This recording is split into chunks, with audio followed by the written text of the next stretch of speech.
My name is Sydney Mitchell, and at 11 years old, I learned that food was a luxury. That July, my parents announced they were going to Europe for a month: Paris, Rome, Santorini.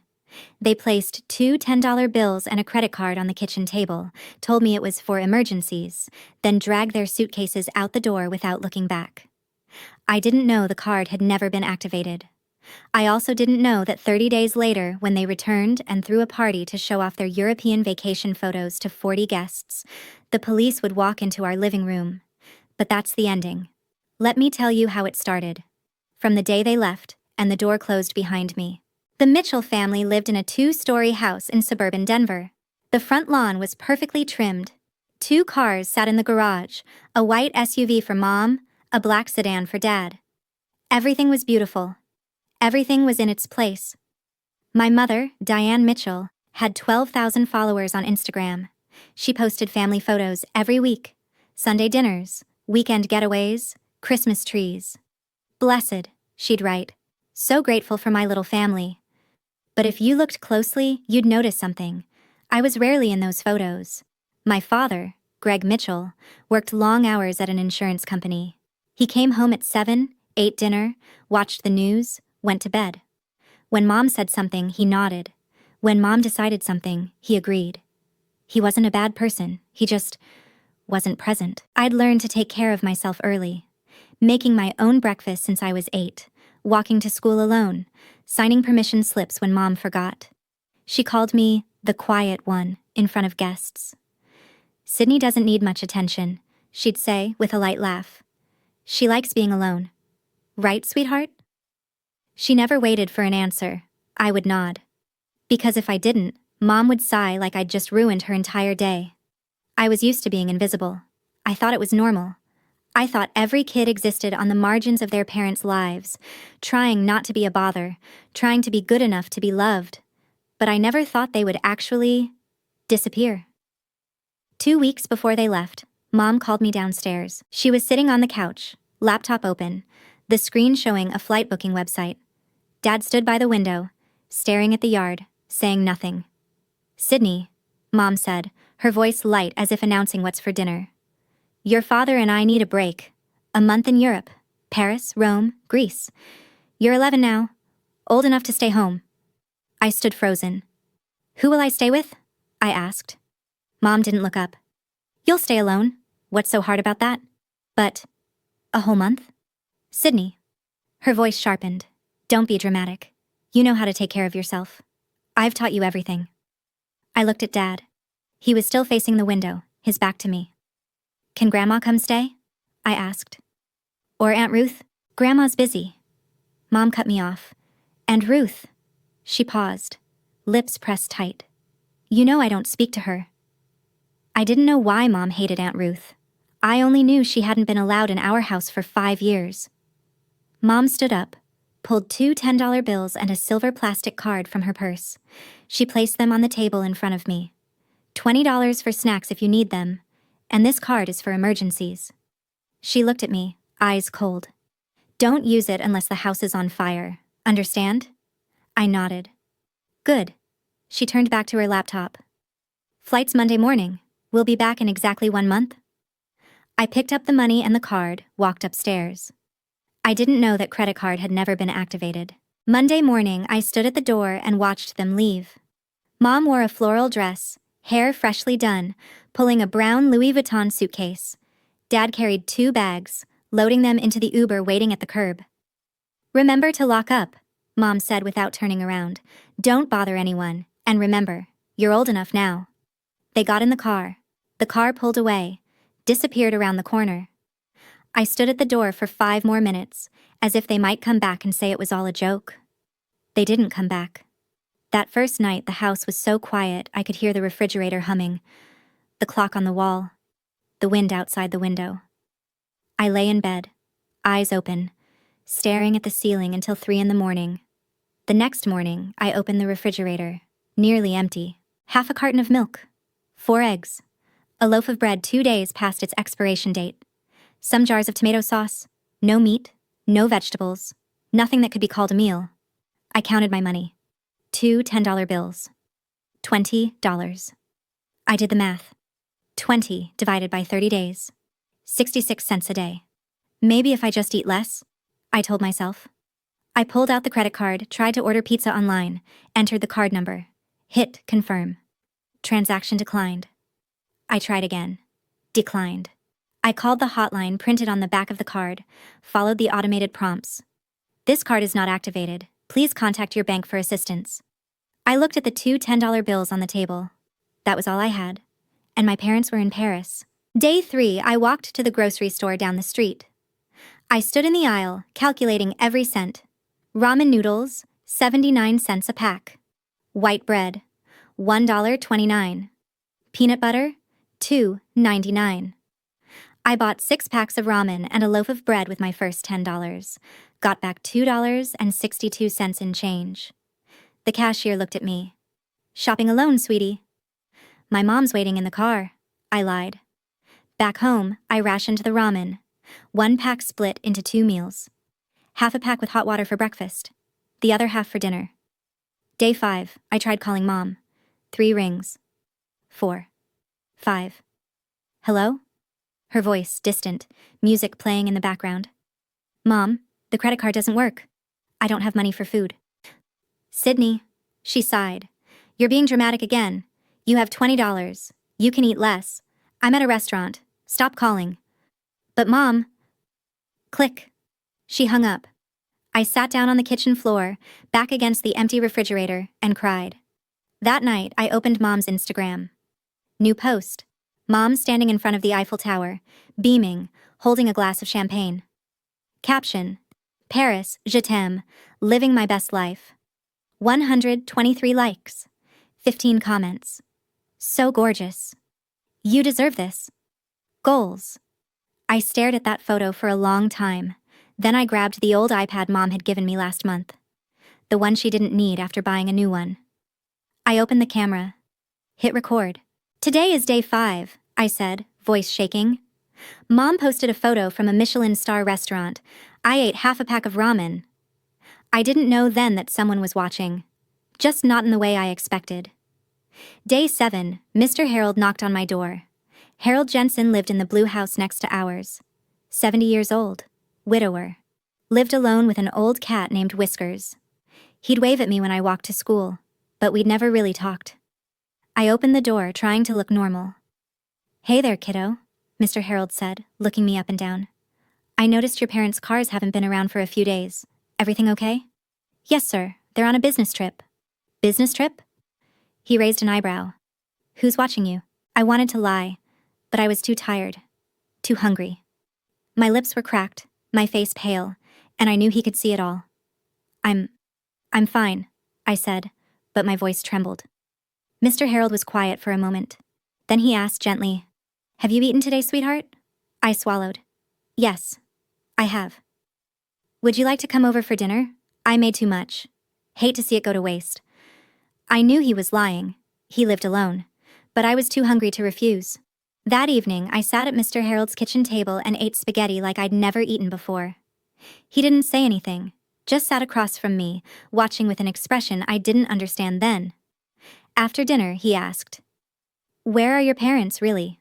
And I told him. Everything. Europe. 1 month. $20. The card that didn't work. Mr. Harold was silent for a long time. Do you need me to call someone? He asked. The police? A relative? No. I almost shouted. Please don't. My mom said if I bother anyone, she'll... I didn't finish. But Mr. Harold understood. He sighed. All right, I won't call anyone, but I'm going to bring you food every day. And if you ever need to document anything, you write it down. Sometimes evidence is what protects you. Mr. Harold kept his silence. For 10 more days. Until silence was no longer an option. Week 2. Summer school started. Mom had signed me up months ago, not because she wanted me to learn, but because she didn't want me lounging around the house. Now I understood. She needed me somewhere, so no one would ask why I was home alone. First day, I arrived late. Clothes wrinkled. I didn't know how to use the washing machine. Hair tangled. No one to help me brush it. Dark circles under my eyes. I still couldn't sleep. Mrs. Patterson, my homeroom teacher, watched me walk in. "Sydney, are you feeling all right?" "Yes, ma'am." She didn't say anything else, but I felt her eyes on me all through class. Day 3 at school, I nearly fainted during math. Everything started spinning. The blackboard blurred. I gripped my desk, but my legs had no strength left. "Sydney!" Mrs. Patterson's voice. When I woke up, I was lying on the nurse's office bed. The school nurse was looking at me, worried. "Did you eat breakfast this morning?" she asked. "Yes, I did. Half a pack of ramen. 6 hours ago." The nurse put me on a scale. Then she looked at the number, frowning. "You've lost 9 pounds in 2 weeks," she said. "Where are your parents?" Silence. "Sydney?" Her voice softened. "Who's taking care of you?" I looked down at my hands, thin, pale. No one. The nurse and Mrs. Patterson exchanged a look. Mrs. Patterson sat down beside me, her voice gentle but serious. "You don't have to say anything right now. But I need you to know. I'm not going to pretend I don't see what I see." I didn't cry. I'd forgotten how. But for the first time in 2 weeks, I felt like someone actually saw me. That night, Mom called. I was sitting in the kitchen, eating the rice Mr. Harold had brought over when my phone buzzed. International number. "Hello?" "Sydney." Mom's voice cut like a blade. "I heard the school called. What did you tell them?" "I didn't." "Shut up." She cut me off. "I'm in Santorini, having dinner with your father, and I have to take a call from the school saying you have health concerns. Do you know how embarrassed I am?" I swallowed the rice. It stuck in my throat. "Mom, I'm hungry." "You're being dramatic again." She was shouting now. "You have $20.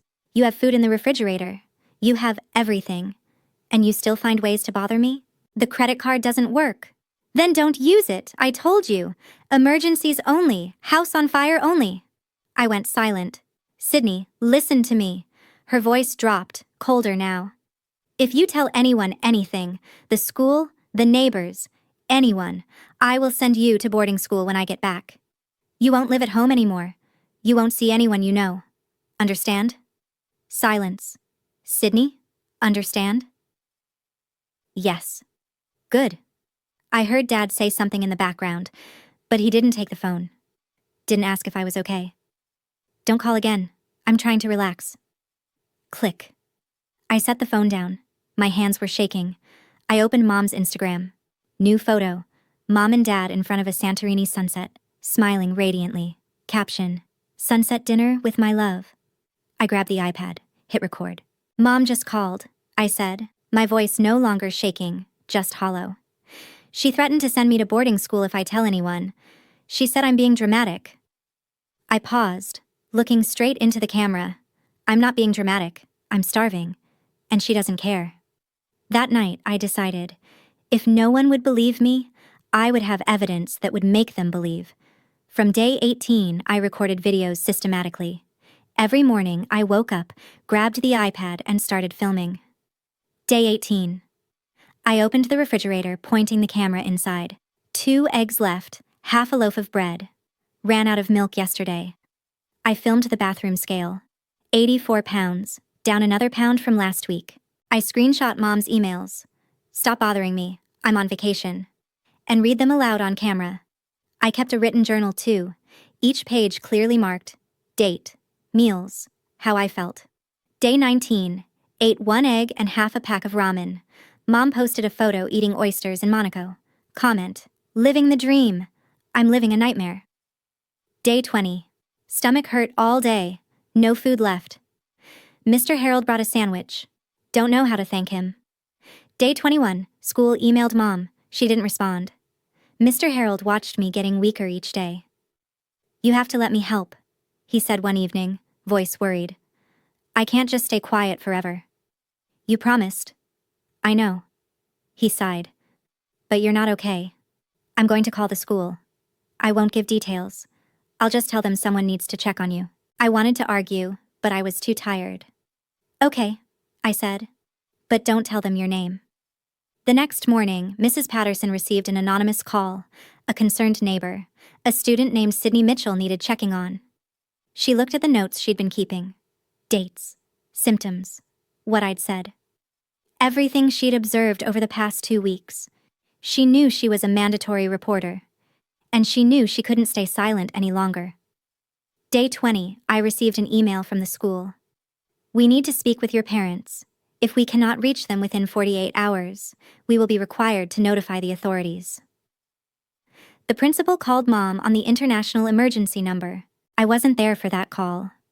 But later Karen, the woman who would change everything, told me what happened. Mrs. Mitchell? This is Principal Davis from Westbrook Academy. What is it? Mom's voice was sweet, concerned mother mode activated. Did Sydney do something? We're concerned about Sydney's health. She's showing signs of malnutrition. Oh goodness, Sydney's being dramatic again. Mom laughed lightly. She's an imaginative child, you know. There's a babysitter staying with her, Mrs. Johnson. She comes by every day. Could you give us Mrs. Johnson's contact information? A beat of silence. Let me look it up. I'll send it right over. She never sent it. The principal waited 24 hours. No Mrs. Johnson's number. No one to verify. Meanwhile, the school nurse filed an official medical report. Sydney Mitchell, age 11, lost 9 lbas in 3 weeks. Signs of malnutrition. Parents unreachable. Investigation recommended. A mandatory report was submitted to Colorado Child Protective Services. A case was opened. A caseworker was assigned. Her name was Karen Oyalaran. That night, Mom sent me an email. Subject line empty. Just one paragraph. Sydney, I know the school called. If you say anything, if you embarrass me, I will tell them you're a lying child who needs psychiatric treatment. You'll be sent away, and no one will believe you. Understand? I read the email 3 times. Then I opened the iPad. Hit record. Today is day 22, I said, my voice calmer than I felt. Mom just emailed threatening to tell people I'm mentally ill if I tell the truth. I read the email aloud on camera, every single word. This is evidence, I said. I'm not lying, and I won't be silent anymore. Quick pause. If you're thinking, why didn't Sydney just call the police from the start? Remember, I was 11 years old. I'd been taught that parents are always right, that bothering people is bad, that if I was good enough, I'd be loved. It took 20 days of hunger to understand. No amount of being good would ever make them care. If this story is hitting close to home, hit like and follow so you don't miss what happens next. All right, here's what happened after that. Day 22, Karen Oyalaran came to my door. I'd never met a CPS caseworker before. I expected someone cold, official, scary. Karen wasn't any of those things. She was a black woman in her 40s, wearing a simple blazer and kind eyes. She smiled when I opened the door. Hi, Sydney. My name is Karen. I'm from Child Protective Services. May I come in? I hesitated. Mom's voice echoed in my head. Don't bother anyone. Don't embarrass me. But I was so tired of being alone. Okay, I said. Karen stepped inside. Her eyes moved around the house, the dark living room, the pile of dishes I didn't know how to wash, the silence that hung in every corner. Your parents are in Europe? She asked gently.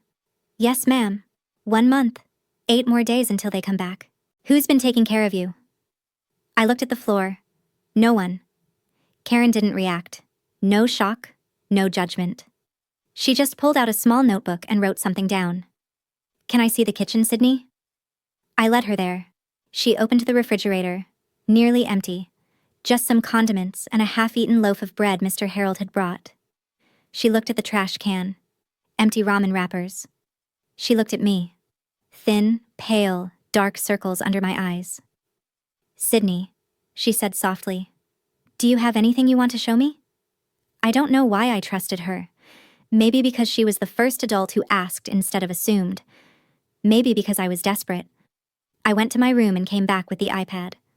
I've been recording, I said, every day, in case no one believed me. Karen took the iPad. She pressed play on one of the videos. Me standing in front of the empty refrigerator, reading the date, my voice shaking. When it ended, she looked at me. You're very brave, Sydney. These videos are important. Then she asked me a question no one had ever asked before. Sydney, do you want to be safe? For the first time, I said it out loud. Yes, Karen called Mom the next day. I wasn't in the room, but Karen told me everything afterward. Mrs. Mitchell? This is Karen Oyalaran from Colorado Child Protective Services. CPS? Mom's voice shifted, smooth, warm, the perfect concerned mother. Oh my goodness. Is Sydney all right? What happened? We've received reports of possible neglect. Your daughter has been alone for over 3 weeks. Alone? No, there must be a misunderstanding. Mom laughed lightly. Sydney has a babysitter, Mrs. Johnson. Lovely woman. She comes every day to check on her. I see. Could you provide Mrs. Johnson's contact information? Pause. Of course. Let me find it. I'll email it to you right away. She never did. Karen checked. There was no Mrs. Johnson in the neighborhood directory. No one by that name had visited our house. No one could confirm a babysitter existed, because she didn't. Karen filed a subpoena request for Mom's credit card statements, legal, official, through the proper channels. 3 days later, the bank sent the records. Karen sat me down and showed me a printed page. Numbers, dates, transactions. Sydney, she said carefully, your parents spent $47,312 in Europe this month. Hotels, restaurants, shopping. I stared at the numbers. The supplementary card they gave you? Karen continued. It was never activated. Not a single transaction. Because it couldn't be used. I knew. I'd always known. But seeing it written on paper, official, undeniable, was different. They spent almost $50,000 on their trip, Karen said quietly. And they left you with 20. I didn't cry. I thought I'd forgotten how. But something inside me cracked. What happens now? I asked. Karen closed the folder. Now, we make sure you're safe. And when your parents come home, there will be consequences. Mom called me the night after she spoke with Karen. I was at Mr. Harold's house. Karen had arranged for me to stay there temporarily while the investigation continued. Safe. Fed. But Mom didn't know that. My phone rang. International number. My stomach dropped. Hello? Sydney. Mom's voice was ice. What did you tell them? Mom, do you understand what you've done? She wasn't yelling anymore. That was worse. You're destroying this family. Everything I've built. Our reputation. Our life. For what? Because you couldn't handle being alone for a few weeks? I was starving, Mom. You were fine. Now she was shouting. I gave you money. I gave you a card. I gave you everything, and this is how you repay me? By calling the government on your own mother? I gripped the phone tighter. The card didn't work. You knew it didn't work. Silence. Sydney, listen to me. Her voice dropped. Dangerous. When I get back, you're going to tell them you exaggerated. You're going to say you wanted attention. You're going to fix this. Something shifted in me. Something that had been bending for 11 years finally stopped. No. Excuse me? I said no. My voice was steady. I'm not lying for you. I have videos, Mom. The empty refrigerator. My weight dropping. Your emails threatening me. Everything. Long pause. What videos? I recorded every day. The food I didn't have. The scale. Your Instagram posts from Monaco while I ate half a pack of ramen. All of it. Mom's breath caught. You're lying. I'm not. And I'm done protecting you. She hung up. I sat in Mr. Harold's kitchen, hands trembling, but not from fear anymore. 3 days later, Mom posted on Facebook. Coming home to my baby girl. Can't wait to throw a party and share our amazing trip with everyone. 40 people RSVP'd, and I knew that party would be where everything ended.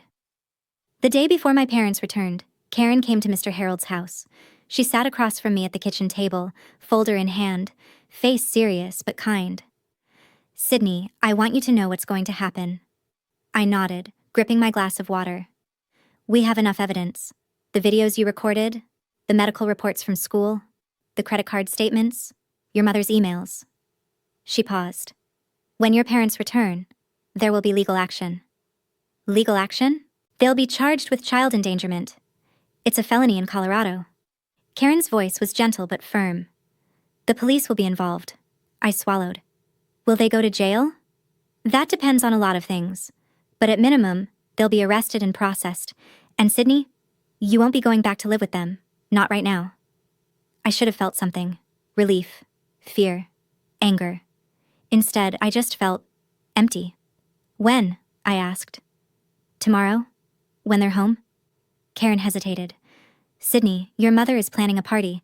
A welcome home party, 40 guests. I knew. I'd seen the Facebook post. We've decided to execute the warrant at the party, Karen continued. Not to humiliate them, but because we know they'll be home, there will be witnesses for safety, and... She looked at me carefully. Sometimes, the truth needs to be seen. That night, I couldn't sleep. Mom was at the airport right now, probably complaining about the long flight. Probably already planning her outfit for the party. Probably thinking about the Instagram caption she'd write. She had no idea what was waiting for her. I looked out Mr. Harold's window at the street. Quiet. Dark. 2 police cars would be parked around the corner tomorrow. The day my parents came back, the Denver sky was perfectly clear. 40 guests were on their way, and so was the truth. The welcome home party started at 5 o'clock. From Mr. Harold's living room window, I watched cars pull up to my house, one after another. Neighbors, Mom's co-workers, friends from her book club, people who had liked her Instagram posts, people who believed in the perfect family. Through our front window, I could see the decorations, balloons, a banner that said, "Welcome home," a slideshow playing on the TV, photos from Europe probably. Mom stood in the living room, wearing a new dress she'd bought in Milan, hair freshly done, smile radiant, working the room like she was born for it. Diane, you look amazing. Tell us everything about the trip. We missed you so much. I watched her hug guests, laugh, gesture toward the slideshow, the Eiffel Tower, the Colosseum, Santorini sunsets, every photo a performance, every smile a lie. One guest asked something. I couldn't hear the words, but I could read Mom's lips. Sydney? Oh, she's tired. Resting in her room. You know how kids are at this age. She didn't know I wasn't in my room. She didn't know I wasn't even in the house. I watched the slideshow change. Mom and Dad toasting champagne in Monaco. Mom shopping in Milan. Dad on a yacht somewhere blue and beautiful. Not a single photo of me. Mr. Harold sat beside me. You okay, kiddo? I don't know, I said honestly. Then I saw it. A dark sedan pulled up at the corner. Unmarked. Karen stepped out of the passenger side. 2 uniformed officers got out of a second car behind her. Mr. Harold put a hand on my shoulder. On the TV inside my house, the slideshow ended. Mom raised her champagne glass, ready to make a toast. The doorbell rang. Mom opened the door with a smile already on her face, probably expecting another guest. The smile froze. Karen Oyalaran stood on the porch in her blazer holding a folder. Behind her, 2 police officers in full uniform, a woman named Officer Nguyen, and a man named Officer Brooks. Mrs. Mitchell. Karen's voice was calm, professional. I'm Karen Oyalaran from Child Protective Services. These are Officers Nguyen and Brooks. We need to speak with you. Mom's face went through 3 expressions in 2 seconds. Confusion, recognition, fury. She settled on a tight smile. I'm sorry, now isn't a good time. I'm hosting... Ma'am, this concerns the safety of your daughter. Behind Mom, the room had gone quiet. 40 pairs of eyes turned toward the door. The slideshow of Europe still played on the TV. Photos of the Colosseum cycling silently in the background. Mom tried to step outside, to close the door behind her. Perhaps we can discuss this privately. Officer Nguyen spoke. Mrs. Mitchell, we have a warrant. You and your husband are being charged with child endangerment under Colorado Revised Statute 186401. The words hung in the air. Someone in the crowd gasped. Whispers started. The champagne glasses stopped clinking. That's ridiculous. Mom's voice was strained, but she was still performing, still smiling. There's been a misunderstanding. Sydney is fine. She's upstairs right now. Ma'am. Karen stepped forward. Sydney is not upstairs. She's been in protective custody for the past 4 days. Mom's smile cracked. What? Your daughter was found malnourished and alone. She documented everything. Karen held up the folder. We have video evidence, medical records, and financial statements obtained through legal subpoena. The room was dead silent now. 40 guests stood frozen with champagne glasses in their hands, watching Diane Mitchell, the woman who had just shown them her Santorini sunset photos, being read her rights. Mom spun toward her guests, desperation cracking through her composure. This is a misunderstanding. Her laugh was too high, too sharp. Sydney is. She's an imaginative child. She makes things up. There was a babysitter. Mrs. Mitchell. Karen's voice cut through. We've verified. There was no babysitter. No Mrs. Johnson. No one visited your daughter for 30 days. That's not. We also obtained your credit card statements through legal subpoena. Karen opened the folder, reading calmly. You spent $47,312 during your trip. 5-star hotels, Michelin star restaurants, designer shopping. She looked up. The supplementary card you left with Sydney was never activated. She couldn't use it. You left an 11-year-old with $20 in cash for an entire month. Murmurs rippled through the crowd. Dad, Greg, stood frozen near the TV, face white as paper. He hadn't said a word since the police arrived. Greg? One of his coworkers stepped toward him. Is this true? He opened his mouth. Nothing came out. A woman in the back, Mrs. Patterson, my teacher, who had been invited because she was a neighbor, stepped forward. I'm Sydney's teacher, she said, voice steady. I'm the one who filed the mandatory report. I watched that child come to school hungry, exhausted, wearing the same clothes for days. What you're hearing is an exaggeration. It's what happened. Mom turned on her. You? You did this? No, Mrs. Mitchell. Mrs. Patterson didn't flinch. You did this. The room went silent. Then Officer Nguyen stepped forward with handcuffs. You have the right to remain silent. Anything you say can and will be used against you in a court of law? Mom's legs buckled. No. No, wait, this can't. Karen looked at Officer Brooks and nodded. Play it. On the TV, the slideshow disappeared. A video took its place. My face. My voice. Today is day 15. The refrigerator has 1 egg and expired milk. I have $3 left. Mom is in Monaco. My voice filled the living room. On the TV screen, I stood in front of our refrigerator. The same refrigerator these guests had walked past to get their champagne. I opened it on camera. Nearly empty. A single egg. A carton of milk with an expiration date that had passed. Today is day 15, Video Me said, voice thin and tired. I don't know how much longer I can do this. The camera showed the bathroom scale. 83 pounds. Down from 92 when my parents left. Mom posted a photo from Monaco today. She's eating at a restaurant that costs $300 a plate. My voice cracked. I ate half a pack of ramen. It was the last one. Someone in the crowd, a woman in a blue dress, covered her mouth. The video changed. Day 18. I was reading Mom's email aloud. Is, stop being dramatic, Sydney. You have everything you need. Don't call me again. My voice was hollow. She wrote this while I was hungry enough to feel dizzy. Another video. Day 22. The email where Mom threatened to call me mentally ill. I watched the room from Mr. Harold's window. I couldn't hear the video from here, but I could see the guests' faces. Horror, disgust, disbelief. Mom was screaming now. Turn it off! She's lying! She's... Mrs. Mitchell. Karen's voice was steady. These videos were recorded by your daughter on the iPad you gave her. They are date-stamped. They match the medical records from her school. They are evidence. Mrs. Patterson spoke again, addressing the room. I saw Sydney at school.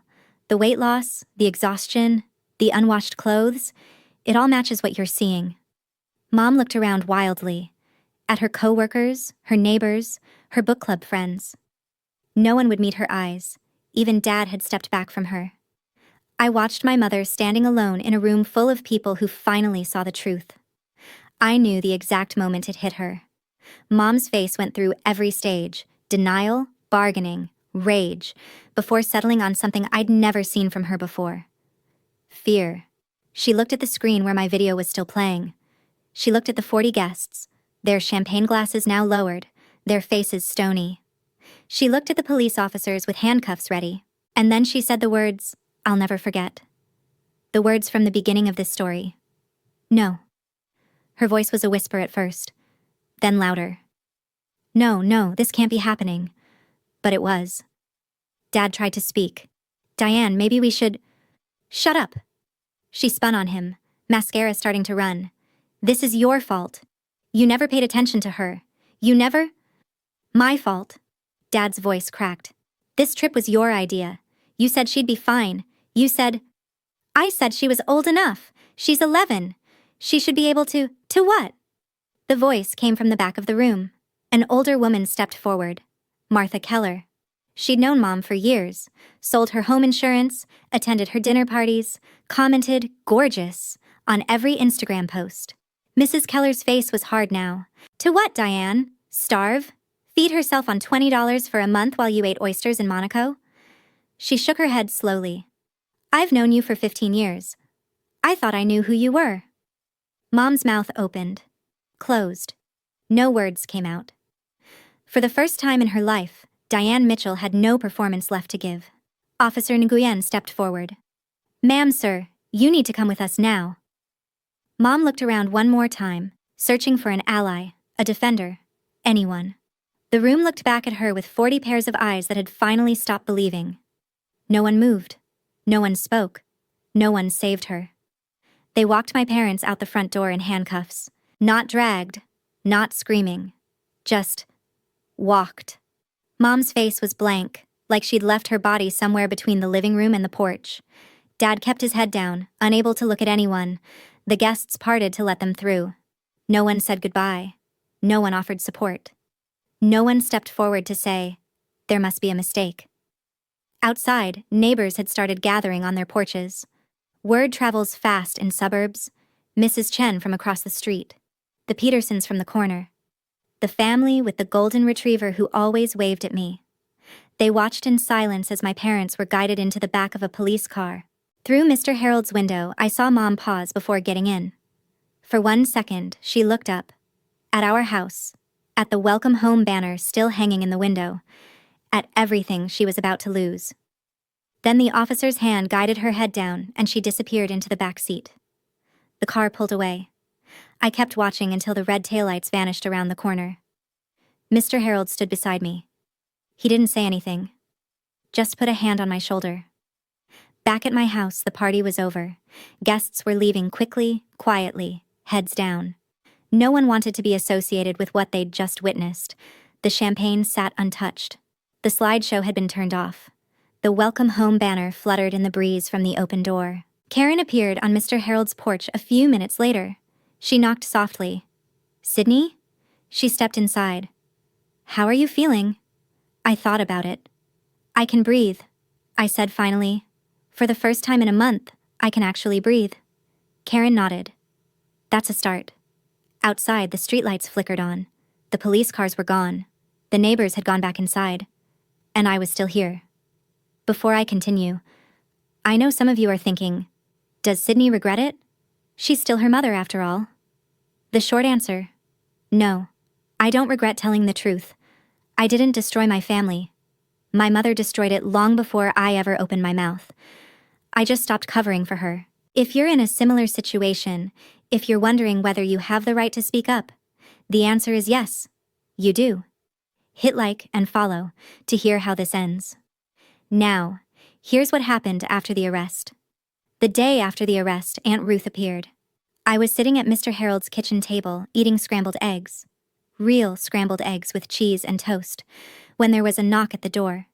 Mr. Harold answered it. A woman stood on the porch, mid-30s. Brown hair like Mom's, but softer.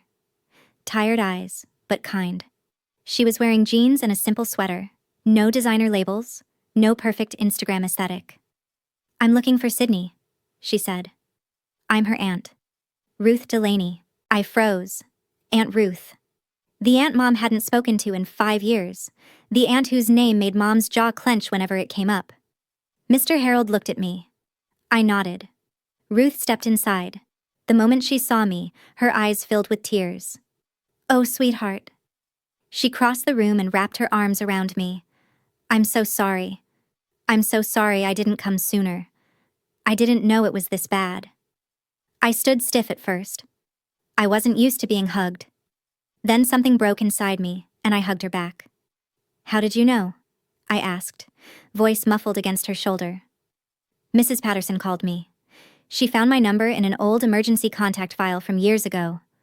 Ruth pulled back, looking at me. I came as fast as I could. We sat at the table. Ruth held my hands while she talked. Your mom and I stopped speaking 5 years ago. Do you know why? I shook my head. Because I told her the truth. Ruth's voice was sad but steady. I told her she was more obsessed with her image than with actually loving you. She didn't want to hear it. So she cut me off. She squeezed my hands. Sydney, what happened to you is not your fault. Your mother was wrong. And now you have me. I looked at this woman. This stranger who shared my blood but had been erased from my life. You barely know me, I whispered. Then let's change that. She smiled. I've already filed for temporary guardianship. CPS approved it this morning. For the first time in weeks, I felt something that wasn't hunger or fear or exhaustion. I felt hope. The legal system moved fast. Mom and Dad were charged with child endangerment, a Class 3 felony in Colorado. They posted bail, but the conditions were strict. No contact with me. Not a phone call. Not a text. Not even through a lawyer without CPS approval. The evidence was overwhelming. My video diary, 22 recordings, date-stamped, showing the empty refrigerator, the bathroom scale, my gaunt face reading Mom's threatening emails aloud. The school's medical report, 9 pounds lost in 3 weeks. Signs of malnutrition documented by a licensed nurse. The credit card statements, 112 hours spent in Europe, 5-star hotels, Michelin restaurants, designer shopping in Milan. Meanwhile, the supplementary card they'd given me showed 0 transactions, because it had never been activated. Mom's own emails. Stop being dramatic. Don't call me again. I'll tell them you're mentally ill. Their lawyer tried to spin it. A misunderstanding. An oversight. The parents believed arrangements had been made. But you can't argue with timestamps. You can't negotiate with bank records. You can't explain away a child who lost 9 pounds while her mother ate oysters in Monaco. The news spread through Denver like wildfire. Couple spends $47K on European vacation, leaves 11-year-old with $20. Mom's real estate company let her go within a week. We can't have this kind of publicity, they said. Dad was put on administrative review at his firm. Their names were in the papers, on local news, shared in Facebook groups. The Instagram account, the one with 12,000 followers, the one full of blessed and grateful, was deleted. But screenshots had already spread everywhere. A week after the arrest, Mom called me through her lawyer's number. Sydney. Her voice was strange, smaller. If you take back what you said, if you tell them you exaggerated, we can fix this. I promise I'll change. I held the phone for a long moment. Then I answered. Mom. My voice was calm, steady. Nothing like the scared 11-year-old who had begged for food 3 weeks ago. I have 22 videos. I have your emails. I have the credit card statements that CPS subpoenaed from the bank. I have the school nurse, my teacher, my neighbor, and a caseworker who all saw what you did. Silence on the other end.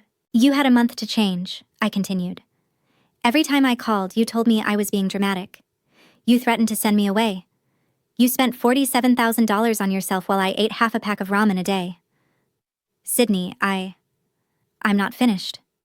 The words came from somewhere deep, somewhere that had been silent for 11 years.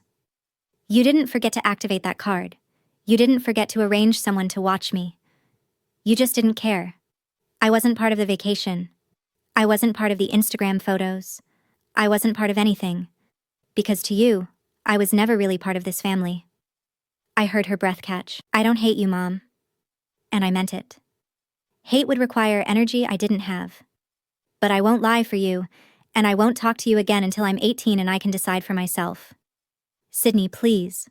Goodbye, Mom. I hung up. My hands were shaking, but not from fear, from something else. Something that felt like freedom. Ruth was standing in the doorway. She'd heard everything. Are you okay? She asked softly. I thought about it. I think so. I looked at the phone in my hand. I think I just said everything I needed to say. Ruth crossed the room and hugged me. I'm proud of you, she whispered. That was the hardest thing, and you did it. I didn't cry, but I held on tight. That was the last time I heard my mother's voice for 7 years. 6 months later, we went to court. I wasn't there. Ruth and Karen agreed it would be better for me to stay home, to hear the result afterward rather than watch my parents stand before a judge. But Karen told me everything. Mom and Dad took a plea deal to avoid a trial. Their lawyer had advised them. The evidence was too strong, the public sentiment too damning. A trial would only make it worse. The sentence, 2 years probation, 200 hours of community service, and a permanent mark on their records. Child endangerment, a felony conviction that would follow them forever. But that wasn't the real punishment. The judge revoked their parental rights, permanently. Parents have a sacred duty to protect their children, the judge said, according to Karen. You chose a luxury vacation over your daughter's safety. You left an 11-year-old alone for 30 days with $20 and a credit card you knew didn't work. This court cannot, in good conscience, return this child to your care. Ruth's guardianship became permanent that same day. I was officially hers. Mom cried in the courtroom. Not quiet tears, heaving sobs that echoed off the walls. But Karen said it didn't feel like remorse. It felt like grief for her reputation, her image, the life she'd built on Instagram likes and dinner party compliments. Dad said nothing. He'd barely spoken since the arrest. Just a hollow man in a suit, watching everything collapse. After the hearing, Karen came to Ruth's apartment with paperwork. It's done, she said. You're safe now, Sydney. Legally, permanently safe. She handed me an envelope. Your mother wrote you a letter. She asked the judge to pass it along. Karen paused. You don't have to read it. Not now. Not ever, if you don't want to. I took the envelope. It was heavy in my hands. I'll decide later, I said. I put the letter in my desk drawer. It stayed there for 7 years. Life with Aunt Ruth was different. She lived in a small apartment in Boulder. No 2-story house, no perfectly trimmed lawn, no Instagram-worthy aesthetic. Just 2 bedrooms, a kitchen with mismatched plates, and a couch that had seen better days. It was the warmest place I'd ever lived. This is your room, Ruth said on my first day, opening a door to a small space with a twin bed and an empty bookshelf. I know it's not much, but we can decorate it however you want. Your choice. My choice. I'd never been asked what I wanted. We ate dinner together every night. Not fancy dinners, sometimes just pasta with jarred sauce or grilled cheese and tomato soup. But Ruth sat across from me, asked about my day, actually listened to the answers. I'm not perfect, Sydney, she told me one evening. I'll make mistakes. But I promise you 2 things. I'll always be here, and I'll always listen. I didn't know what to do with that promise. Part of me kept waiting for her to leave, to get tired of me, to decide I was too much trouble. She never did. 3 weeks in, I came downstairs and saw something on the kitchen calendar. Ruth had written in purple marker, Sydney's basketball tryouts, 3 p.m. I stared at it. Mom had never written my events on a calendar. She'd never known when tryouts were, or recitals, or parent-teacher conferences. Half the time, she forgot to pick me up. You remembered, I said. Ruth looked up from her coffee. Of course I did. I want to be there, if that's okay with you. Something cracked open in my chest. Yeah, I whispered. That's okay. She smiled, and for the first time, I let myself believe that this was real, that she wasn't going to disappear. It took a year to trust that Ruth would stay. It took 2 years to stop checking the refrigerator every morning, just to make sure there was food. But slowly, I started to heal. 6 months after the sentencing, I learned about the money. Ruth sat me down one Saturday morning, a folder of documents on the table between us. Sydney, there's something you need to know about your grandmother's estate. I blinked. Grandma Eleanor had died when I was 7. I barely remembered her. She left a college fund in your name. Your parents couldn't touch the principal, but they were supposed to manage it for you until you turned 18. Ruth opened the folder. As part of the court proceedings, that fund has been transferred to a trust supervised by the court. Neither your mother nor your father can access it anymore. I looked at the number on the page. It was more money than I'd ever imagined. This is mine, yours, for college, for your future. Ruth's voice was firm. No one, not me, not anyone, can use it without the court's approval until you're an adult. I thought about Mom's shopping sprees in Milan, the five-star hotels, the $47,000 spent in a month while I rationed ramen. Could they have used this before?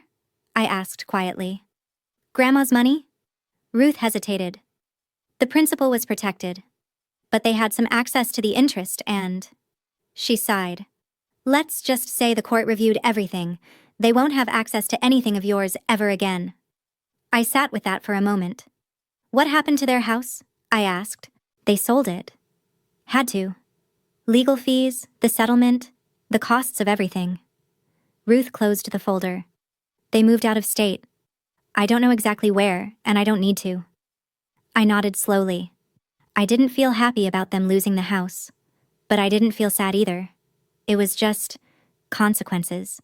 Actions have consequences, even for parents, especially for parents. Thank you, I said to Ruth, for protecting this, for protecting me. She reached across the table and squeezed my hand. That's what family does, sweetheart. The real kind. By the time I was 13, I had clear boundaries. No direct contact with Mom or Dad. Every message, every request had to go through Karen or a lawyer. No phone calls, no surprise visits, no running into each other at the grocery store. The first year, Mom tried. Letters forwarded through her attorney. Requests to Karen for just a short phone call. Once, she showed up at Ruth's apartment building. The security guard turned her away. Each time, I said no. My therapist, Dr. Reeves, who Ruth had found for me, helped me understand why. You're not punishing them, Sydney, she said during one of our sessions. You're protecting yourself. There's a difference. But she's my mother. I picked at the edge of the couch cushion. Isn't there some rule that says I have to forgive her? Dr. Reeves leaned forward. Forgiveness isn't something you owe anyone. It's a choice you make for yourself when you're ready. If you're ever ready. She paused. And even if you do forgive someone someday, that doesn't mean you have to let them back into your life. I thought about that for a long time. So, I can forgive her without seeing her? You can forgive her without ever speaking to her again, if that's what you need. Forgiveness isn't a ticket that lets someone back into your life. It's just letting go of the weight. For yourself. I nodded slowly. I'm not ready, I said. Not yet. That's okay. Dr. Reeves smiled gently. You don't have to be. 7 years later, I received a letter. Not through a lawyer this time. Just a plain envelope in the mailbox, forwarded from an address I didn't recognize. The return address was in Arizona. Mom's handwriting. I held the envelope for a long time before I opened it. I was 18 when I finally read both letters. It was August. I was packing for college. Full scholarship, pre-law program, a future I'd built myself. My dorm room was waiting. My new life was waiting. But first, I needed to close this chapter. I sat on my bed in Ruth's apartment, my room now, with posters on the walls and photos of me and Ruth at basketball games, and my bookshelf full of worn paperbacks. I had both envelopes in my hands. The first was from 7 years ago, the one Mom had written after sentencing. I opened it. Sydney. I know I was wrong. I don't know how to apologize because no one ever taught me how. My mother left me too, you know? Left me with relatives for months at a time while she traveled with her new husband. I thought that was normal. I thought children were supposed to be fine on their own. I'm not asking you to forgive me. I don't deserve that. I just want you to know that I'm in therapy now. I'm trying to understand why I am the way I am. And if you ever want to talk, I'll wait. However long it takes. Mom. I read it twice. Then I opened the second letter. The one from a few months ago. Sydney. I heard you got into college, full scholarship. I'm proud of you, even though I have no right to be. You did that yourself, despite everything. I'm still in therapy. I'm still trying. I don't know if I'll ever be the mother you deserved, but I'm trying to be a better person. I won't ask to see you, but I wanted you to know. I'm sorry. Truly. Mom. I put both letters down. Ruth appeared in my doorway. You okay, kiddo? I thought about it. I don't know if I believe her, I said honestly. I don't know if she really changed. You don't have to decide right now. I know. I folded the letters, put them back in their envelopes. But I think I might be okay not knowing. At least for now. Ruth nodded. That's more than enough. I didn't write back. Maybe someday I would. Maybe not. But for the first time, it felt like my choice. And only my choice. The day I left for college, I stood on the campus quad and looked back at everything. Not physically. Ruth had already driven home, waving from her car with tears in her eyes and a proud smile on her face. But in my mind, I traced the path that had brought me here. I remembered the 11-year-old girl sitting in an empty kitchen, counting $20, wondering if she could survive a month. I remembered filming myself in front of an empty refrigerator, voice shaking, not knowing if anyone would ever see those videos. I remembered Karen asking, "Do you want to be safe?" and realizing it was the first time anyone had given me a choice. I remembered Ruth showing up at Mr. Harold's door, a stranger who became family. I remembered standing in that kitchen, phone in hand, telling my mother, "I won't lie for you. 7 years. 7 years since that summer." And here I was, healthy, educated, whole. Not because someone rescued me, because I rescued myself. I'd been taught that speaking up was betrayal, that silence was loyalty, that good children didn't cause trouble. It took starving alone in my own house to understand the truth. Silence doesn't protect you. It only protects the people who hurt you. I looked around the quad, students laughing, carrying boxes, starting new chapters. My chapter. My life. I pulled out my phone and texted Ruth. "Made it. Room's nice. Thank you for everything." She replied instantly, "So proud of you. Always." I smiled. Someone behind me asked directions to the library, a girl about my age, looking lost. I pointed her the right way, and we ended up walking together, talking about majors and hometowns and hope. The past didn't disappear. It never would. But it didn't own me anymore. People ask me sometimes, if you could go back, would you do anything differently? The answer is always the same. No. I don't regret telling the truth. I don't regret the videos, the reports, the day the police walked into my mother's perfect party. I don't regret standing in that kitchen and telling her I wouldn't lie. The only thing I regret is that I had to wait until I was starving to understand that I deserved better. If you're listening to this and you recognize something, if you grew up invisible, if you were the scapegoat, if you learned to shrink yourself to fit someone else's comfort, I want you to know, speaking up is not betrayal. Setting boundaries is not cruelty. You are allowed to protect yourself, even from the people who were supposed to protect you. My mother left me with $20 and a card that didn't work. She thought I would be too scared, too obedient, too desperate for her love to ever speak up. She was wrong. I survived that month. I documented every day. I let the truth speak for itself.